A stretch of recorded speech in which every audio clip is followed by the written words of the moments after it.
Grande gueule avec Daouda Mohamed Kamara. Mon cher Daouda, bonjour. Bonjour Lamine, bonjour à tous. Bienvenue. Merci. Voilà, et il est de retour, hein, l'invisible. Voilà, bonjour, bienvenue, ça va? Je suis là. Ouais, c'est ça, je suis là. Ça va? Tu savais pourquoi je n'étais pas là? Ben non, je savais pas du tout pourquoi tu étais pas là. Sérieux? Voilà. On est en direct là? On est en direct là, évidemment. C'est le monde entier qui nous regarde là pour ton information. Et voilà. Tu me regardes dans les yeux et tu dis que tu savais pas pourquoi je n'étais pas là? Pas du tout.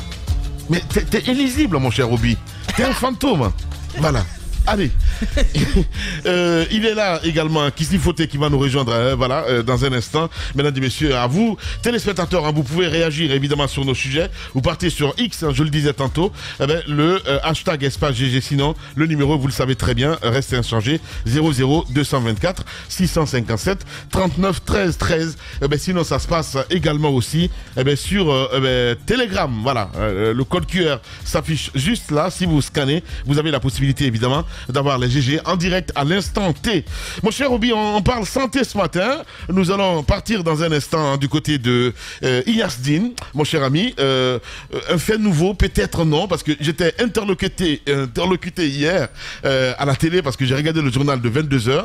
Ce que j'ai vu, j'étais baba. Sans mots, quoi, mon cher ami. C'est Daouda Mohamed qui présentait l'édition d'information. Je dis, mais à la fin, qu'est-ce qui se passe exactement, mon cher Daouda? Parce que ce sujet de notre ami Ali Badara Kamara, qui va nous rejoindre dans un instant, évidemment, je me dis, qu'est-ce qui se passe, en fait, à la fin du compte? Parce qu'à regarder l'élément, il n'y a pas de réaction. Et comme tu l'as dit d'ailleurs, Lamine, quand moi-même j'ai vu les images, j'étais estomaqué, comme on le dit, et je me suis dit, écoute, après on va en parler demain, et c'est un autre directeur, on va encore vouloir faire partir, et parce que tout simplement, ceux qui devaient prendre les responsabilités n'ont pas pris les responsabilités. Vous avez vu cette passerelle entre les services d'urologie aux urgences, c'est une passerelle qui est très utilisée par les malades comme aussi par des professionnels de santé.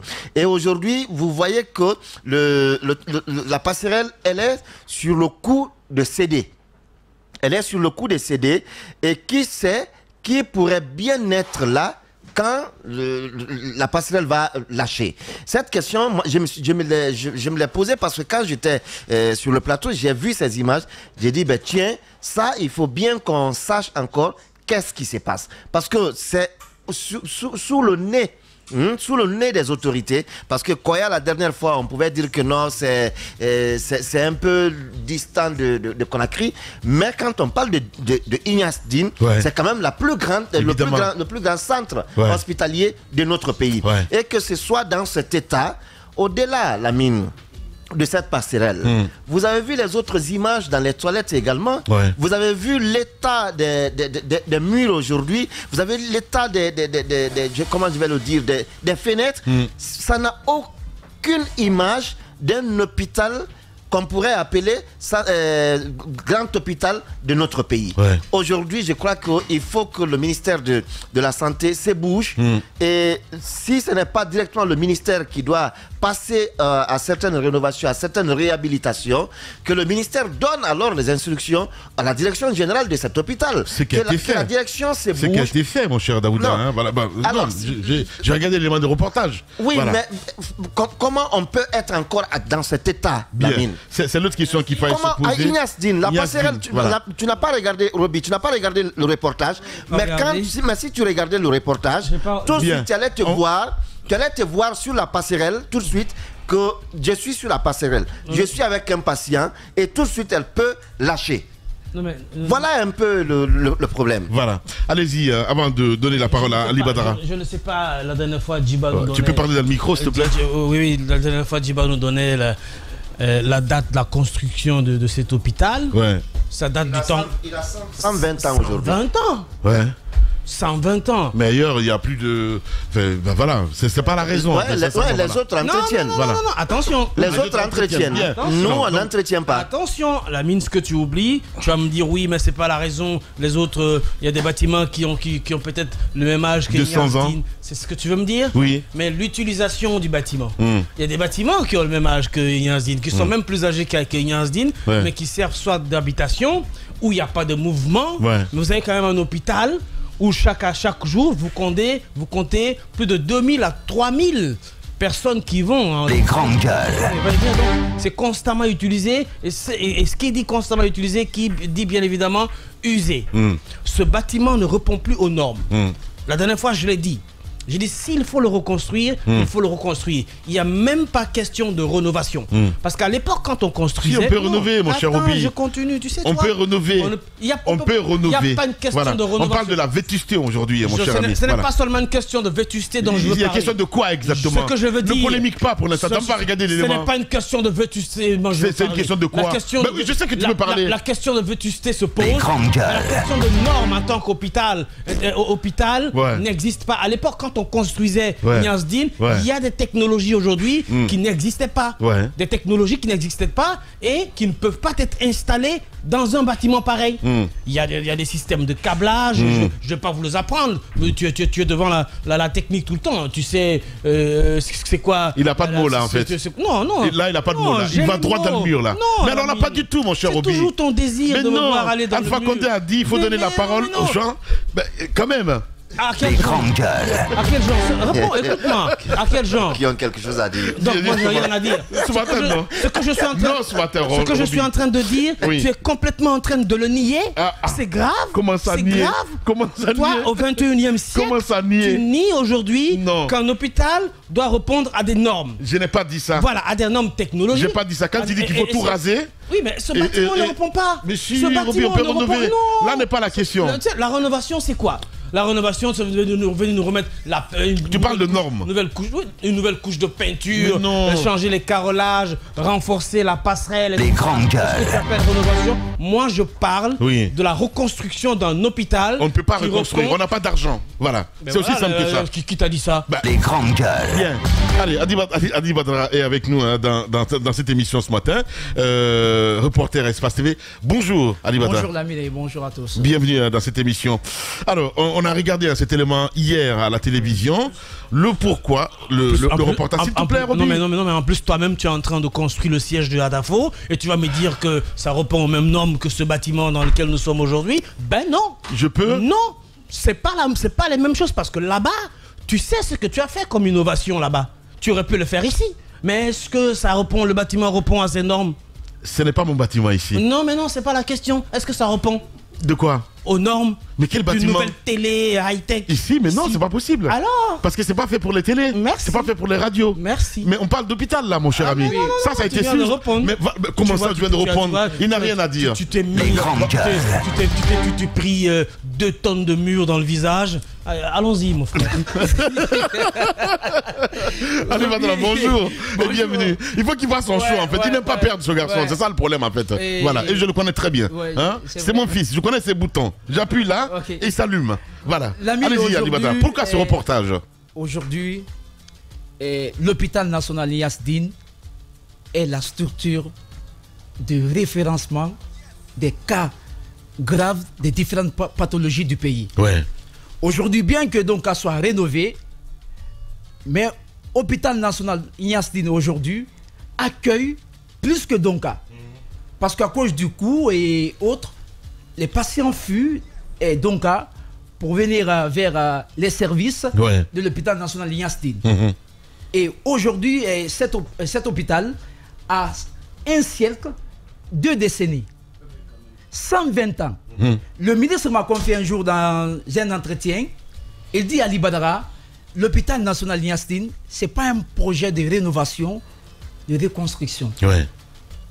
Mais il faut finir avec les anciens bâtiments, remettre des nouvelles briques et donner une nouvelle structure sanitaire qui devrait être la vitrine des structures hospitalières du pays. Bien.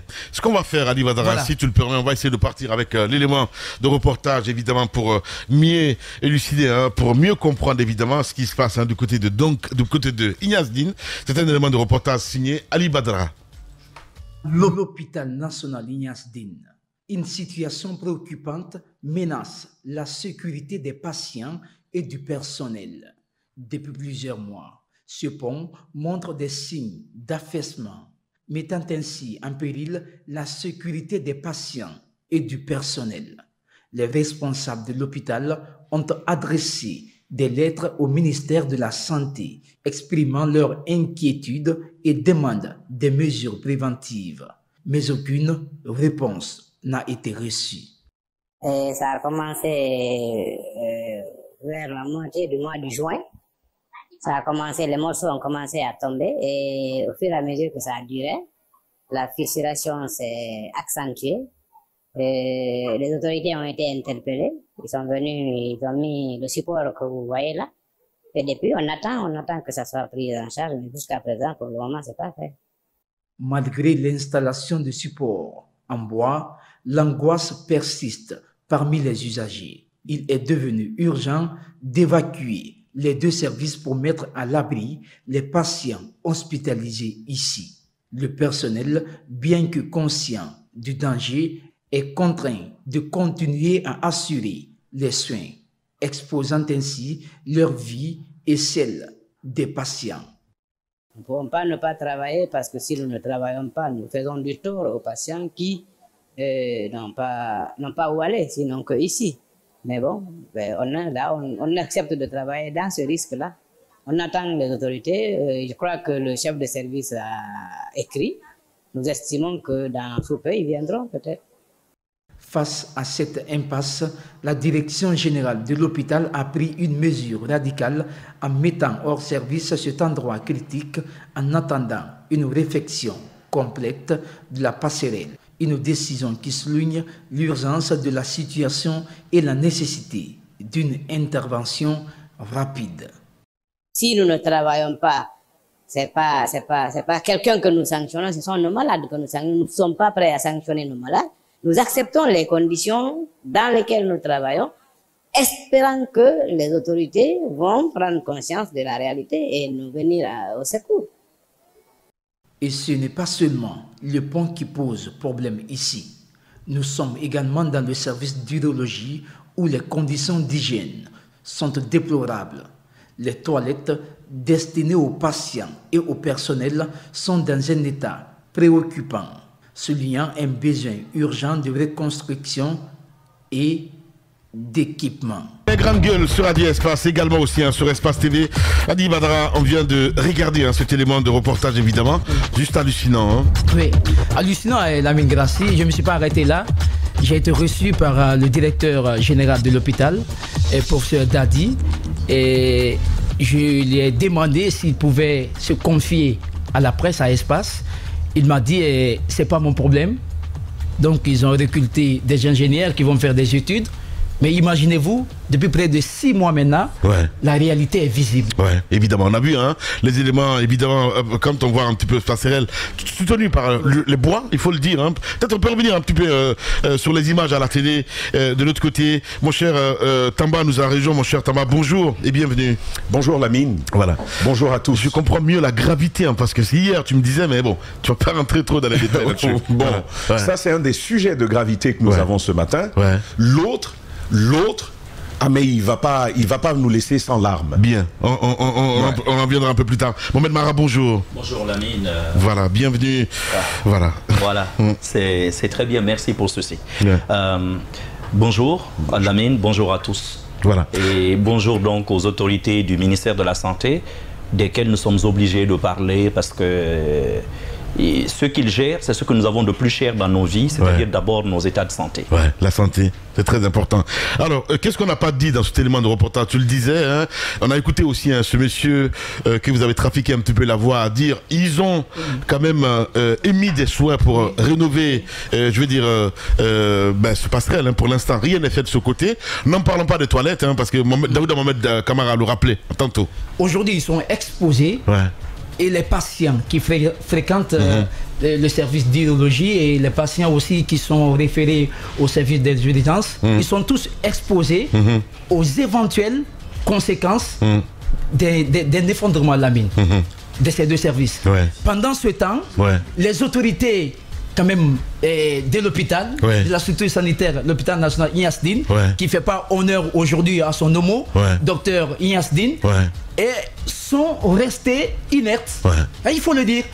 Près de 6 mois maintenant, aucune action concrète, aucune mesure pour pouvoir quand même prendre les solutions. Oui, justement, il faut attendre les deux services quand même. Peut-être l'autre jour que ça va exploser et puis là on viendra sortir les langues de crocodile. Les services de l'hôpital national Ignastine sont comme ça. Peut-être aujourd'hui la passerelle qui sépare les 2 ou 3 services a fait l'annonce, mais tenez-vous en compte, tous les services aujourd'hui de l'hôpital national Ignastine sont comme ça. Les services sont vétustes et que dire des équipements et autres. Les médecins, les chefs-services se débrouillent eux-mêmes pour pouvoir équiper leurs services et faire face aux différentes pathologies qui les sont référées. Et que dit le département dans tout ça? Vous avez interrogé le ministère? Bon, le directeur de... Parce qu'on met en cause quand même le ministère dans l'élément de reportage. Ils le savent, parce qu'ils ont... Non, pas qu'ils le savent, je pose la question. Je pose la question. C'est important. Comment veux-tu qu'il parle, que Ali Badara parle avec les autorités du ministère de la Santé? Si, c'est important quand même, quoi qu'il arrive. Il est wanted désormais. Il est wanted. Aujourd'hui... C'est pas une question de wanted, Mohamed. J'ai bien compris. Le ministre de la Santé est plus cérémonial que le terrain. Non, sous notre hôpital national, donc Ignastine quand même. Bon. Aujourd'hui, il pouvait quand même... non, il y a des missions d'inspection et autres. Bien. Ce qu'on va faire, on va essayer d'appeler le ministre de la Santé, mon cher Mohamed, le réalisateur, pour essayer de voir un peu ce qu'il a. Allez-y, mon cher Tamba. Voilà, à moins qu'il soit rentré, à Conakry entre hier soir et maintenant. Moi, j'ai essayé de l'avoir hier au sujet du deuxième sujet. Vous allez voir que c'est encore lié. Il semblait être à Dakar. En tout cas, la voix que j'avais entendue, c'était Orange Dakar, je crois. Sénégal. Bien. Tu parlais de l'âge des hôpitaux. Je te donne quelques hôpitaux parmi des plus anciens. Tu as par exemple l'hôpital qu'on appelle aujourd'hui à Rome, l'hôpital Saint-Damien, qui s'appelait à l'origine hôpital Purée Sainte-Côme et Saint-Damien à Rome. Aujourd'hui, il a changé de nom. On l'appelle l'hôpital du Saint-Esprit et ça, c'est depuis 1860 seulement. Mais l'hôpital est fondé au 4e siècle. 4e siècle. C'est possible, c'est une question de volonté pour les pays. 4e siècle. 400 ans avant Jésus. Non, 4e siècle. Oui, 400 ans après Jésus. Après quoi? Après Jésus. Donc, disons, avant même la naissance du prophète Mahomet. Avant la naissance du prophète Mahomet, figurez-vous, cet hôpital-là de Rome a été fondé et il est encore en activité.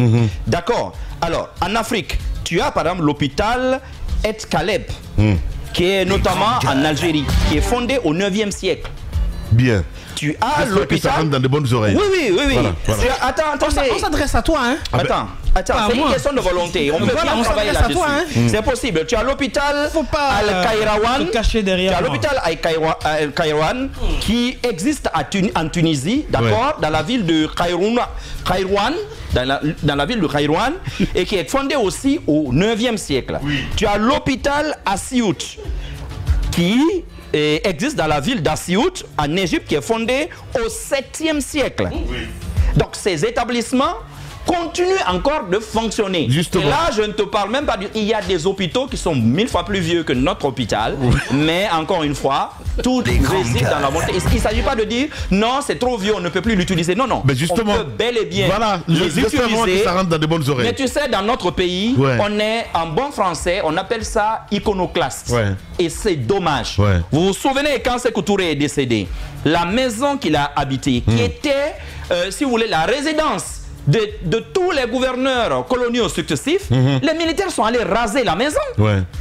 Là où ils appellent aujourd'hui c'est Routurea. Ce sont les Chinois qui nous ont construit cet autre bâtiment. Allez voir le Palais Rose à Dakar. Eux, ils ont gardé pour eux. D'autres pays, ces genres de bâtiments, on les garde, on les rénove. Ça devient même des musées. Chez nous, je ne sais pas. On avait encore des maisons ici à 30 ans qu'on ne trouve plus. Casse tout. Mais ce n'est pas son âge le problème. Le problème, il est ailleurs. Il faut penser à l'extension. Il faut penser à la rénovation, il faut penser à l'équipement, il faut penser à la formation des médecins. Et l'un des problèmes, je vais choquer, je m'en fous, l'un des problèmes de ces hôpitaux, c'est qu'on continue de mettre des professeurs agrégés, des docteurs en médecine à la tête de ces structures. C'est pas leur job. Bon sang, dégagez-les, c'est pas leur job. Mettez des gestionnaires. Il y a des gens qui n'ont étudié que ça. Allez les chercher. On a plein de Guinéens qui vivent aux États-Unis, qui vivent un peu partout, même au département ici de la santé. Même au ministère de la santé. Non, au ministère même de la santé, dans le cabinet, j'en connais, dont c'était le boulot avant à l'étranger. Aux États-Unis, en Europe, partout. confiez-leur la gestion de ces hôpitaux. Déjà, quand vous voyez ce qui se passe autour de Donka, vous pouvez comprendre qu'on n'y est pas encore parce que tu as une solidarité tellement malsaine au sein de cette corporation que les gens ne sont pas prêts de lâcher. Pourtant, tous, la plupart des agrégés, la plupart des docteurs ont des cliniques dans les quartiers. Et vous avez vu avec le cas de Koya, qu'est-ce que les gens font? Ils s'en vont d'ailleurs prendre même le peu d'équipement qu'on nous fournit. Il y a des ONG ici qui nous fournissent des équipements. Tu as le Fonds mondial, tu as énormément d'organismes internationaux, mais une bonne partie de ceux-ci s'en va meubler quoi? Les cliniques privées. C'est cela. Voilà pourquoi on ne peut pas avancer. Tant que tous les médecins, tant que tous ces professeurs agrégés, tant que tout le département de la santé et tous les membres du gouvernement iront se soigner à Dakar, quand ils ne peuvent pas aller à Clinique Pasteur ou Ambroise à Conakry, tant qu'ils iront à Abidjan, à Paris, j'en connais pour un mal de tête qui vont à Paris. J'en connais comme sous Alpha Condé, pour un mal de tête, ils allaient où? À Mosquée, à Moscou. Tant que c'est comme ça, Lamine, on continuera d'avoir l'hôtel Noum en face de l'hôpital Ignace Dine. C'est-à-dire que quand vous mourrez à Ignace Dine, avant de connaître votre destination finale, quand même, si c'est l'enfer ou le paradis, vous pouvez quand même survoler, votre âme quand même peut survoler l'hôpital, comment on appelle ça? L'hôtel Noum. Vous pouvez quand même voir les gens se réjouir là. Vous pouvez voir parfois des buntourous, tu vois, avec des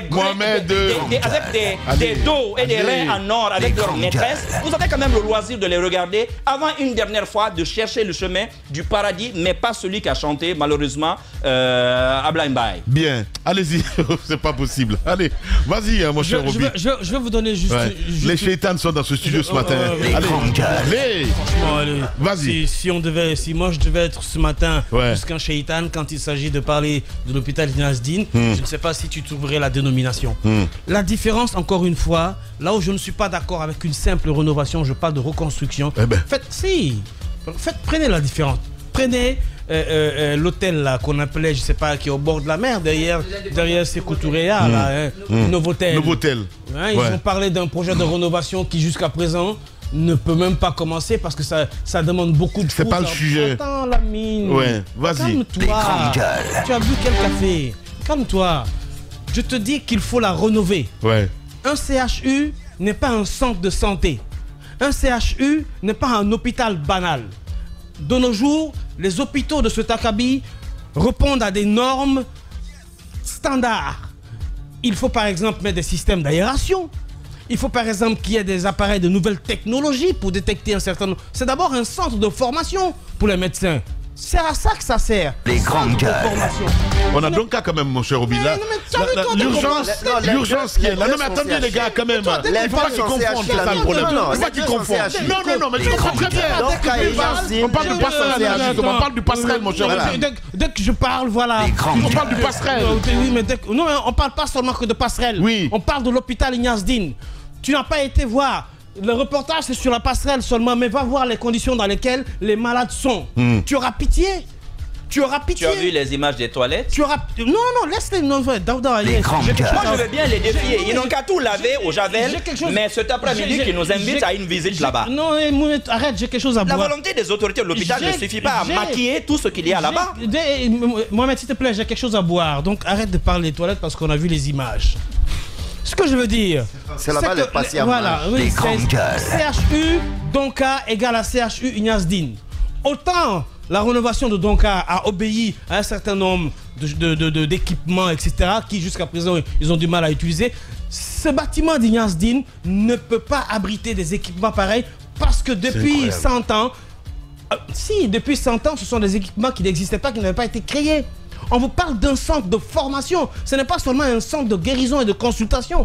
Ce n'est pas un hôpital banal de quartier ou de commune, etc. Ce n'est pas une infirmerie, Lamine. On forme. Là-bas, on forme. Là-bas, on soigne. Là-bas, on guérit. Toutes les normes doivent être créées là. Alors, si l'État me dit un centre hospitalo-universitaire. Universitaire, quand même. Et plus que ça, c'est devenu l'hôpital national. Quand même. Ça veut dire que c'est notre hôpital de référence. Alors. Bien. Allez-y, mon cher Tamba. Voilà. Bon, je vois des cales. Il y a des bois. Il y a des bois rond.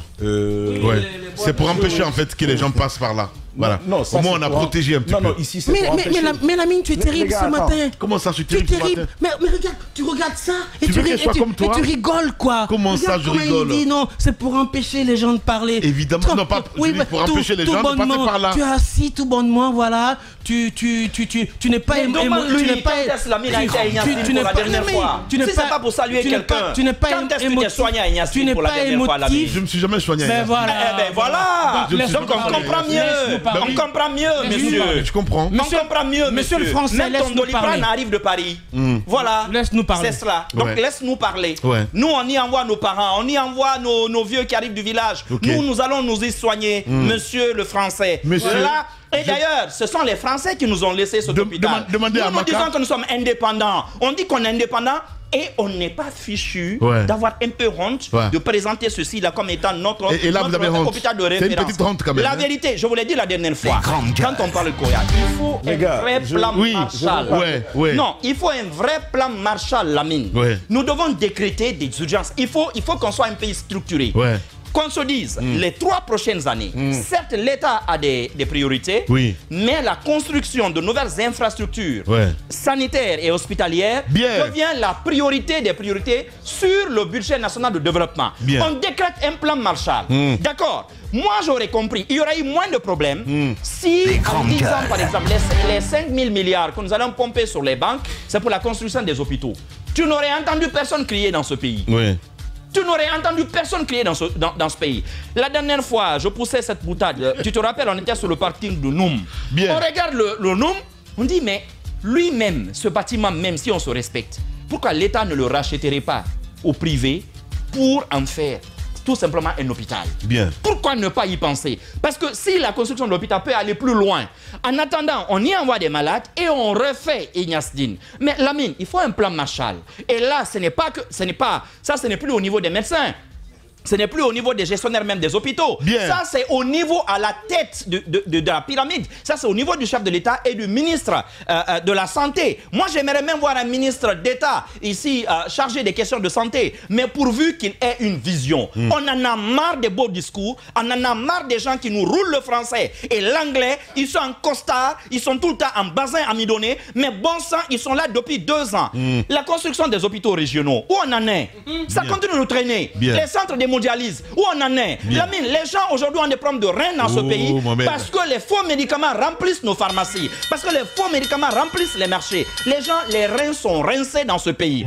Aujourd'hui, il n'y a pas de centre d'hémodialyse. L'autre problème, le diabète. Aujourd'hui, le diabète a gagné des enfants. Le milieu aujourd'hui des enfants, on n'en parle pas. Hein, le diabète infantile aujourd'hui a explosé. La question de la drépanocytose, on oublie qu'il y a aussi un facteur même culturel. Les consanguinités dans les mariages, dans beaucoup de régions en Guinée. Ce problème-là n'est pas pris en charge. Allez voir le centre en face de Morikantea, ici à Nongo. Ce n'est pas suffisant. Ce n'est pas digne de nous. Il n'y a pas de centre de cancérologie. On est capable en Guinée de déclarer tout un mois de lutte contre le cancer. On n'a pas un vrai centre de cancérologie. C'est quand même une honte pour ce pays. Le paludisme continue de tuer encore dans ce pays plus que n'importe quelle autre maladie. Nous sommes au 21e siècle. Nous disons qu'on veut refonder l'État. Commencez par refonder Ignasdine. Commencez par refonder notre structure de santé. Commencez par refonder nos écoles. Ce qu'on voit là, nous, on vous le dit, nos chers gouvernants, c'est d'abord à votre honte. Parce que ça, ce ne sont pas les communautés qui peuvent cotiser pour refaire là-bas. Ce ne sont pas les hommes d'affaires qui iront le faire à votre place. Allez vous endetter auprès des banques, auprès des Chinois ou qui vous voulez. Endetter notre pays, mais bon sang qu'on arrête de mourir dans ce pays parce que simplement on n'a pas de l'argent, on n'a pas hérité de l'argent sale public pour aller se soigner à Dakar, pour aller se soigner à Tunis, pour aller se soigner à New Delhi ou à Paris. Quand pour le moindre mal de tête, ils s'en vont où? Ils s'en vont où à Paris? Tu as remarqué, maintenant ils ne meurent même plus à Conakry. Hein? Nos gouvernants détestent mourir maintenant en Guinée. Ils meurent tous à l'étranger. On nous ramène leur corps dans des cercueils achetés à prix d'or. Comme si la qualité du cercueil allait déterminer leur destination. Et qu'est-ce que nous faisons? On met des drapeaux même sur leurs dépouilles. Ça ne vous dit rien tout ça? Le premier président de la République de Guinée est allé mourir où? Je termine là-dessus, à Cleveland. Ça veut tout dire. Bien. 40 ans après, on en est là encore. Allez, vous êtes chez les GG sur Radio Espace. Vous regardez également aussi à la télévision. Merci de votre fidélité. Mesdames et messieurs, continuez à réagir. Hein. Les contacts s'affichent juste en bas de l'écran. Si vous nous écoutez à la radio, 00224 657 39 13 13. Sinon, également aussi, hein, ça se passe sur X. Vous Xez là sur le hashtag Espace GG. Avec plaisir, hein, nous allons prendre en compte vos messages dans notre émission Les Grandes Gueules sur Radio Espace. Comme il fallait s'y attendre, donc la réponse du Connor, c'est pas fait attendre. Hein. Le temps est celui d'un berger à la bergère, à travers donc un courrier long de 6 pages. L'organe transitoire du football guinéen a voulu mettre les points sur les i. Madame Si répond ainsi au double courrier du ministre de la Jeunesse et des Sports, adressé donc au Connor et à la FISA. Lansana Bea Diallo, vous l'avez écouté hier chez les GG. Eh bien, c'est plein de gestion brimeuse du football par le Connor. Il a également mis en garde contre toute forme d'engagement de l'État à travers l'organe sans l'aval préalable de son département. Nous revenons évidemment sur ce feuilleton ce matin, mesdames et messieurs, dans notre émission Les Grandes Gueules sur Radio Espace Guinée. Tenez-vous prêts. Le cauchemar de Mamadou Fofana est entier. Ce chauffeur professionnel d'origine guinéenne, établi donc à Dakar, est dans le creux de la vague depuis le 6 mars 2022. À cette date, une de ses jumelles, née à l'hôpital Philippe Maguiline Senghor de Dakar, lui a été prise. Depuis, c'est le calvaire, évidemment, pour retrouver sa fille, malgré les actes en sa possession, l'engagement d'avocats et la médiation guinéenne de Dakar. Rien n'y fait, la jumelle s'est envolée comme par magie. Ce matin, sur le plateau des GG, il nous raconte l'histoire d'un audio vol d'enfants en milieu hospitalier. Vous allez avoir ce monsieur ce matin chez les GG sur Radio Espace Guinée. Mon cher Tamba, on a regardé cet élément de reportage de Ali Badra avec nous sur ce plateau. Ceux qui étaient moins passionnés, et tu vas parler avec le cœur. Allez-y Tamba, voilà. D'accord. Allez-y, Tamba. Vous me permettez, s'il te plaît, j'aimerais... Allez, Tamba, il n'est pas à l'antenne. Oui, mais voilà. Il est juste dans mon oreille. Ouais, c'est ça. Mets le casque. Voilà, mets le casque. Donc, il y a donc ce premier élément important que... c'est pas une première. À Donka, c'était comme ça. Dans les hôpitaux, dans la plupart des cas, c'est comme ça. Vous y allez, vous ne pouvez pas vous mettre à l'aise, vous ne pouvez pas utiliser les toilettes. Les lits sont abandonnés. Là, on parle d'Ignace Dine. Mais vous faites le tour de la plupart des hôpitaux, vous allez voir ce qu'il en est. Je me souviens, et ce n'est pas nouveau cette affaire. Moi, depuis petit, je me souviens qu'à l'hôpital de Guékédou, tu ne pouvais pas y manger, Lamine. Tu te souviens, Daouda, quand tu entrais rien que dans la cour de l'hôpital de Guékédou, avant la guerre, tu ne pouvais pas y manger. La même odeur, elle se retrouvait à Kissidougou, parce que simplement, c'est-à-dire, vous entrez, vous sentiez la mort. L'odeur, c'est un ensemble de miasmes qu'il y a là. Vous ne pouvez pas manger, vous ne pouvez pas respirer. Vous êtes là, vous reteniez même votre salive, parce que ça vous venait à foison. Il fallait à tout moment cracher. Mais c'est là que nos parents venaient se traiter. C'est là qu'on accueille des Guinéens malades qui viennent rechercher un peu de répit. Lamine, ça m'inspire une première chose. Je pense que la propreté est une question culturelle. La propreté est une question culturelle aujourd'hui. Ceux qui voient déjà au bout ce que je veux dire ont compris. Je ne vais pas en dire davantage sur ce sujet-là, mais je pense que la propreté est une question culturelle. Il faut que les familles nous enseignent à être propres. Comme ça, quand on sera un jour à la gestion de nos établissements, on puisse imprimer la même propreté là-bas. Et c'est une observation générale que je fais. C'est un principe d'observation générale. Je ne suis pas en train de dire tel est ci ou tel autre est ça, mais la réalité guinéenne, dans tous les établissements publics, vous avez le même problème, la question de la salubrité. Ces images que tu nous as montrées, tu nous as fait voir, c'est une toilette, Lamine. Vous avez vu la coloration du carreau au départ, elle est blanche. Le noir que vous avez vu là, c'est du blanc, hein? Le noir que vous avez vu, à la base, c'est du carreau blanc. C'est du carreau de toilette blanc. C'est lui qui est devenu noir là. Les grandes gueules. Et on y est. Ça, c'est la première chose, une question de culture. C'est pas n'importe quel carreau, faïence. Voilà, une question de culture. Un deuxième aspect important, Lamine. Alors, tout est aussi dans le leadership. Tout est aussi dans le leadership. Je vais vous dire, vous prenez un autre leader là-bas, il est capable de vous dire, c'est inadmissible que je gère un hôpital avec de telles toilettes. Un autre leader va vous le dire. Et on va vous dire, non, non, on n'a pas d'argent, on n'a pas... Non, mais il faut agir. Il faut de l'action, il faut commencer. Et il faut se donner les moyens pour ça. Parce qu'il y a des entrées d'argent. Est-ce qu'elles sont suffisantes? Non. Mais il y en a. Tout est dans l'organisation de la répartition du budget et de comment on l'utilise. Je sais qu'il y a de la subvention. Je sais qu'il y a de la subvention, mais comment vous organisez tout ça? Lamine, question de leadership. Vous allez voir, et ça, c'est ça la différence au niveau des hommes. Certains, ils arrivent ici, ils vont dire, tant que je serai là, quitte à mettre la main à la poche, quitte à solliciter d'autres partenaires. Parce que c'est ce qu'on oublie, Lamine. Quand on est à ce type de position, on a la capacité, si gérer est son métier, si gérer, c'est là que je rejoins Mohamed Mara, si gérer est votre métier, vous avez la capacité de mobiliser des partenaires, de mobiliser des ressources. Hey, il suffit quand tu as fait un tout petit peu, tu as quelques petites notions en matière de projet. C'est dégueulasse, hein, sincèrement. C'est incroyable. Voyez la toilette. Wow. C'est du carreau blanc que vous voyez là, à ce moment où je parle, à l'écran, c'est du carreau blanc, ça. Incroyable. Et je te dis que c'est de la faïence. Carreau blanc. Donc facile à nettoyer. Vous voyez où on en est. Permettez, vous aurez le temps de réagir tout à l'heure. Mais avec un minimum, même, j'ai envie de dire, avec des connaissances atomistiques de la gestion de projet, hey, il suffit de prendre les images là, les images que vous voyez là, de bien les construire même dans une diapositive. Solliciter une rencontre avec un partenaire ici, vous obtenez gain de cause. Mais on se préoccupe de combien tel traitement va m'apporter et on oublie en fait qu'on peut améliorer ses conditions de vie en tant qu'employé, en tant que professionnel, lorsqu'on améliore la qualité du service. Oui. Ça va faire plus d'affluence. Qui dit plus d'affluence, dit plus de revenus. Mais on en fait quoi? Et donc, je pense encore une fois qu'il y a une question de culture, mais il y a une question d'homme et de leadership. Ça, c'est un deuxième problème que nous avons. Lamine, moi, ma petite sœur a donné naissance à 2 magnifiques jumelles à Ignace Dine. J'étais là ce jour. Déjà, elle arrive, en travail, il n'y a pas de place.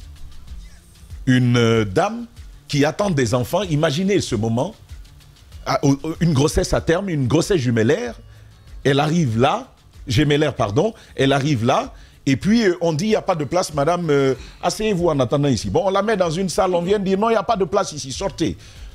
Elle est sortie, et elle s'est assise, vous savez, à même le sol, sur les escaliers, à l'autre entrée de Ignace Dine, côté maternité, elle est assise à même le sol, sur les escaliers là. C'est marche. Et donc, on me l'apprend. Et puis moi, je commence à entrer en contact avec certaines connaissances en milieu hospitalier. Mais ils ont de la volonté. Mais Lamine, il n'y a pas de place. Il n'y a pas eu de place pour elle, sauf au moment, au moment où le travail a commencé. Bon, le travail fini. Nous, on arrive là, on est là. Lamine, il n'y a pas de place dans les cabines où... C'est-à-dire que vous faites votre enfant, normalement on vous prend, on vous envoie dans une cabine où vous devez attendre un moment, vous êtes placé en observation. Il n'y a pas de place. La chaleur est celle de Niamey. On vous met des ventilateurs qui ne vous ventilent que la même chaleur. Imaginez que vous ayez un enfant qui a des soucis respiratoires, des ventilateurs. Là où il y a des enfants. Là-bas, là où il y a des enfants, c'est des ventilateurs. C'est pas normal. Donc, c'est rempli de chaleur, mais surtout, il n'y a pas de place. Et voyez il y a une bonne dame qui nous a dit, hey, venez dans mon bureau. C'est là que finalement, ma soeur a dû arriver avec ses enfants, dans son bureau, parce qu'il n'y a plus de place. Et les places qui sont présentes, c'est délabré. Tu n'as même pas le courage d'y déposer un nouveau-né. Et dans une chaleur... Dans son bureau, elle est partie avec les jumeaux. Mais voyez un peu ce qu'il se passe, Lamine. Vous vous retrouvez dans cette situation-là, mais on se dit, il faut faire un effort. Je rejoins Roby sur une chose. Moi, je suis favorable à la rénovation. Parce que j'aime l'histoire. Il faut qu'un État, ça garde sa mémoire. Regardez ce qu'ils ont fait du camp Boiro. Jusqu'à vouloir aller lui changer de nom. Le camp Boiro, ça c'est la plus... Bon, je ne vais pas dire le mot là, parce qu'après la HAC va m'écrire. Mais imaginez une nation qui peut être à ce point contre sa propre histoire, contre sa propre mémoire. Comment on appelle une telle nation? Vous voyez ce qu'il en est. Le Camboiro, le fameux Camboiro. Regardez ce que Obama faisait dans sa tournée africaine lorsqu'il arrive en Afrique du Sud. Que fait-il? Il va en prison. Il va dans la cellule de Nelson Mandela. Et tu payes pour ça. Ouais. Le monde entier vient voir ce qui se passe. Il faut préserver ça. Je veux juste terminer. Je veux juste terminer avec ceci. Il faut préserver ce que nous avons d'historique. Ce bâtiment-là, il faut le rénover.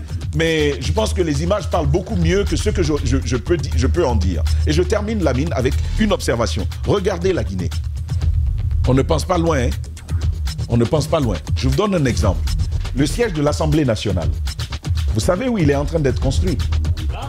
C'est ici, à Bambeto. Sur le plateau de Koloma. Hein? C'est là qu'on est en train de construire le siège de l'Assemblée nationale.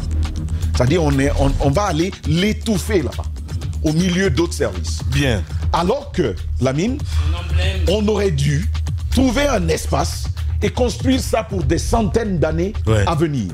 Faire un ouvrage véritable qui resterait dans l'histoire, qui serait un symbole. Bien. Aujourd'hui, vous allez à la Maison Blanche, tout Guinéen qui va à Washington, va là-bas, il se met devant, il fait des photos, parce qu'ils ont pensé à l'avenir en le faisant.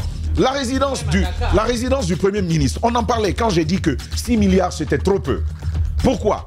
Regardez là, on est allé resserrer le bâtiment là-bas. Oui. Au bout de quelques années, au bout de 10 ans, merci beaucoup, ça va être coincé, il faudra aller à autre chose. Donc, Lamine, en cette phase rapidement pour dire, quand on gère l'État, réfléchissons l'avenir, soyons dans la prospective, en réfléchissant à ce que nous serons demain en tant que nation, ce que nous serons demain en tant que démographie. C'est important d'en prendre compte. Bon, pour la santé, on n'en a pas fini de parler, on y reviendra certainement. Évidemment. Oh, qu'il est brillant ce garçon. Juste une petite chute. Ouais. Pour plus choquer encore Tamba. Vous avez vu, il y a qui parlait de l'hôtel Noun? C'est Mara. Il n'y a pas que ça. C'est-à-dire que moi, je ne suis pas pour qu'on démolisse complètement, mais il y a quand même de l'espace pour construire, agrandir cet hôpital. Mais au lieu de le faire, qu'est-ce qu'on fait? L'hôtel Noun n'a pas suffi. Prends le prolongement. Sur le prolongement, tout au long de la cour, il y a des lieux de plaisance qui sont en train d'être construits. C'est-à-dire que le gouvernorat de Conakry ou je ne sais qui est en train de louer le long de la mer en face de l'hôpital où on est en train de construire des bars, des restaurants, des bistrots, etc. etc. Qu'on peut vous dire, qu'on peut narguer les malades qui sont là. La nuit, vous êtes couchés, vous entendez les gens en train de danser, écouter la musique pendant que vous êtes en train de mourir dans votre lit, quoi. Il n'y a qu'en Guinée qu'on peut avoir cette méchanceté-là. Un hôpital doit être un lieu calme. Calme, très calme. Mais ici, chez nous, le bruit même tue. La bamboula. La bamboula. Bien, allez. On va revenir à 10h. Mesdames et messieurs, évidemment, pour continuer le débat avec vous, auditeurs.